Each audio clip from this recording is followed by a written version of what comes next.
Wherefore doth the way of the wicked prosper? Wherefore are all they happy that deal very treacherously? Thou hast planted them, yea, they have taken root. They grow, yea, they bring forth fruit. Thou art near in their mouth and far from the reins. But thou, O Lord, knowest me. Thou hast seen me and tried mine heart toward thee. Pull them out like sheep for the slaughter, and prepare them for the day of slaughter. So you hear Jeremiah. Now, notice how he even starts. He starts off with, Lord, I know you're righteous, but let me question you on one thing. You're righteous, which means you're always right. How come these people seem to get by? Lord, please pluck them out. Pull them out. They don't deserve this life. He said, essentially, I'm watching these people that are living a life of total wickedness, of total evil, but yet they're the ones that seem to be succeeding in life. So this is not a new problem to deal with. Jeremiah dealt with it. David dealt with this problem. Why does it seem like people who live evil still get everything they want, and the people who try to live righteously are the ones that seem to be suffering? And the Bible gives 3 reasons for life's difficulties. And when we know these reasons and the sovereignty of God over them, it'll help us to have better peace over them. He tells us the way to turn discouragement to encouragement is, first of all, to learn that when bad things happen, some of the times it's to correct sin in our lives. Now, that wasn't the case here with Paul, but this is one of the reasons. In the book of Hebrews, let me go there real quick. The book of Hebrews, chapter 12, verses 5 through 8. Hebrews 12, 5 through 8. He says this, And ye have forgotten the exhortation which speaketh unto you as unto children. My son, despise not thou the chastening of the Lord, nor faint when thou art rebuked of him. For whom the Lord loveth, he chasteneth, and scourgeth every son whom he receiveth. If ye endure chastening, God dealeth with you as with sons. For what son is he whom the Father chasteneth not? But if ye be without chastisement, whereof all are partakers, then are ye bastards and not sons. So again, the idea is the fact that some of the times when life's oppositions come our way, it's simply nothing more than the correction of sin in our lives. It's nothing more than God essentially correcting us, trying to chastise us. And this again wasn't what Paul was dealing with, but this is one of the reasons why trials can come our way. Another reason trials can come our way is to test us and to help us grow. To test us and to help us grow. In fact, in 2 Corinthians chapter 12 and verses 7 through 10, he says this, And lest I should be exalted above measure through the abundance of all the revelations, there was given me a thorn in the flesh. This is, of course, Paul talking. The messenger of Satan to buffet me, lest I should be exalted above measure. For this thing I besought the Lord thrice, that it might depart from me. And he said unto me, My grace is sufficient for thee, for my strength is made perfect in weakness. Most gladly, therefore, will I rather glory in mine infirmities, that the power of Christ may rest upon me. Therefore I take pleasure in infirmities, in reproaches, and necessities, and persecutions, and distresses for Christ's sake. For when I am weak, then am I strong. So this was actually Paul talking. Paul had received visions of God. And I think anyone in here would admit, if God gave you a unique vision and showed you the heavens, and he showed you things that no other Christian around you'd ever seen, that might make you a little bit more than likely to be a little bit braggadocious, wouldn't it? You imagine if you went home, you had a heart attack and you die. And while you're dead, God shows you all of heaven. He shows you all these different things. Then he says, but I'm going to give you another shot at this. I'm going to send you back. And all of a sudden, you're revived. You imagine showing up to the next Sunday morning service. Do you think you might feel like you had a little something to brag about? The fact that you died, God brought you back, and while you were there, he showed you all kinds of amazing visions. You would kind of naturally have that desire and want to kind of go and go, I've seen heaven. I'm not bragging or anything, but I'm pretty special. I mean, God did bring me back and all. You know, I'm not talking bad. You know, I mean, it's not that God doesn't love you too. He just, might love you a little more. No, you'd even easily kind of have that attitude. And even Paul said that, lest I should get prideful. God put a thorn in my flesh. God sent him back and said, okay, now you've seen something unique, something amazing, something that I'm going to use in your life to be encouragement to you. And to be honest, I think he let Paul experience this because he knew what kind of things Paul was going through. It's kind of like when you put the carrot in front of the horse. You have to make whatever you're dangling in front of the horse worthwhile to get, that it's willing to do all the work to get it. I would happen to think that Paul was going to go through such terrible things in his life that God knew he needed this kind of an encouragement before he got to work. So he'd wake up every morning knowing what he went through and remembering what he had waiting for him. But for Paul, he understood that some of the times that a time of testing is to help us grow. And in that case, that thorn in the flesh was that very thing. It was meant to be a time of testing and to help Paul grow. But again, that wasn't the case here in the book of Philippians. But the third reason could be simply nothing more than to be an example and an encouragement to others. And that really hits home why Paul was going through the things he was going through at this point in his life, or at this stage in his ministry. And even Paul understood that the things that he went through were rather unto the furtherance of the gospel. He said, now at this point, the things I'm going through are not because I've sinned and God's correcting me, although Paul was a man and he sinned. It wasn't because he needed to be tested and to be helped grown, because he still had that thorn in the flesh for that very purpose. The things he was going through now was to encourage others, to give them boldness to preach and to get out there. And again, the idea is God is in control. What the devil thought was stopping the witness of Paul and was shutting him up was instead opening the mouths of hundreds more. And you got to imagine being the devil is a terrible job. Every time you think you've got something figured out and you've sat there and you've stopped the work of God, you realize all you did was push the launch button. And all of a sudden you sent out the work of God to go even further than it ever went before. And that's exactly what was happening here. So again, how are we going to handle life's oppositions? We have to understand that we need to turn discouragement into encouragement. Thirdly, and moving faster, we see that you have to learn to turn bad motives into positive actions. And verses 15 through 18, he carries this idea. He said, some indeed preach Christ even of envy and strife, and some also of goodwill. The one preached Christ of contention, not sincerely, supposing to add affliction to my bonds, but the other of love, knowing that I am set for the defense of the gospel. What then? Notwithstanding every way, whether in pretense or in truth, Christ is preached, and I therein do rejoice, yea, and will rejoice. So for Paul, he understood the fact that some of the times to turn discouragement into encouragement, we have to turn people's bad motives into positive actions. Paul didn't fight the motives of others. He wasn't fighting these people who were speaking bad about him. He understood the fact that you can't fight a lie. Anyone ever figure that out? If someone lies about you, there's nothing you can do to fight that lie. You can't. So don't try to fight the motive. And don't fake the motives of others. In other words, let their motives speak for themselves. Don't say, oh, I know why they did that. Because, well, you don't necessarily know that. He said, instead, let your motives speak for yourselves.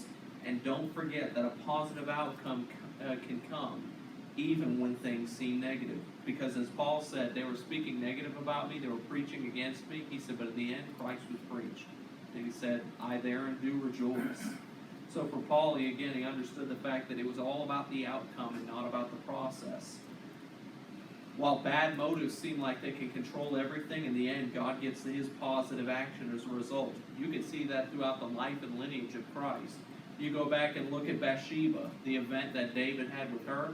He essentially raped a woman and killed her husband, but yet she would be used to be part of the lineage of Christ. She would give birth to one of the wisest men that ever lived.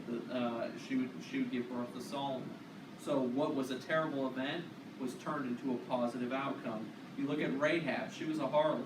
She was a person of another country that didn't worship God, and she was, there's no other way to put it. She was a harlot. She was paid keep at night. And yet God took her and allowed her to save herself, her family, and she became part of the lineage of Christ. Ruth, again, she was not from the country of, she was a Moabite. She was from a place that was the enemies of God, but yet she got connected up, and she ended up becoming part of the family and the lineage of Christ. So you can go throughout all the history of Christ in his lineage, and even in his own life. Every time the devil tried to kill Jesus and tried to get rid of him, all he did was fulfill prophecy. And then when he finally thought he'd won victory at the cross, instead Jesus came back out of that tomb and said, victory is finally here. So again, turning bad motives into positive actions. And the fourth thing that we need to understand when we're going to handle how to handle life's oppositions is we have to turn self-concern into self-sacrifice. He says in verses 19 through 20, "For I know that this shall turn to my salvation through your prayer and the supply of the Spirit of Jesus Christ, according to my earnest expectation and my hope, that in nothing I shall be ashamed, but that with all boldness, as always, so now also Christ shall be magnified in my body, whether it be by life or by death." So for Paul, he understood that he had to determine himself to be nothing. It wasn't about him. In fact, you'll find in other places where Paul says, "For to me to live is Christ, and to die is gain." His life was nothing more than a tool in the hand of Christ, and whether God would get more glory by his living or by his dying, Paul said, "I'll take either one, whichever one." Leonard Ravenhill, speaking on this very thought on Paul, he said this, and we'll be finished.